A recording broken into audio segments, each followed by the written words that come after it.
आज्ञा नमस्कार। मोर ना बबलू साहू और आपण माने देखुचन बीएस वर्ल्ड फेमस। आजिर वीडियो रे मी आपण मान के बतामी सुभद्रा टंका केबे पड़वा। आज्ञा आपनकर डीबीटी एक्टिव नीना बोले जल्दी करे जे करी दोन आज्ञा, नहीं तो डीबीटी एक्टिव नी तले कैंसिल पैसा भी नहीं पड़े आपनकर बैंक खाता रे।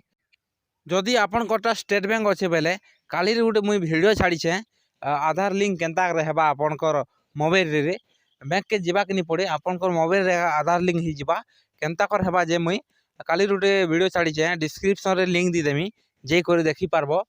आरो आपण माने नवा करी मोर चैनल के देखुचन बेले सब्सक्राइब करवा के नहीं भूलबे आज्ञा। चलो वीडियोटा स्टार्ट करमा।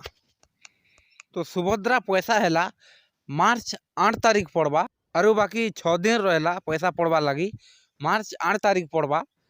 आरो जारटा भी डीबीटी एक्टिव नहीं ना बोले करी दून जल्दी करी डीबीटी एक्टिव नहीं तले कार पैसा नहीं पड़े मुझे डिस्क्रिप्शन रे लिंक दी देमी डीबीटी एक्टिव केतार करसन जे स्टेट बैंक रे नहीं तो डीबीटी अच्छे बोले डीबीटी एक्टिव अच्छे बोले भल कथा।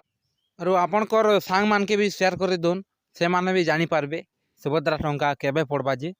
आरो वीडियोटा एते थिला आज्ञा वीडियो भल लागला बेले वीडियो के गोटे कर देबो लाइक चैनल के गोटे कर देबो सब्सक्राइब आरो बेल आइकन के ऑल ने क्लिक कर देबे आरो शेयर करवाटा नहीं भूलबा आज्ञा। रोहिणी धन्यवाद। जय श्री राम।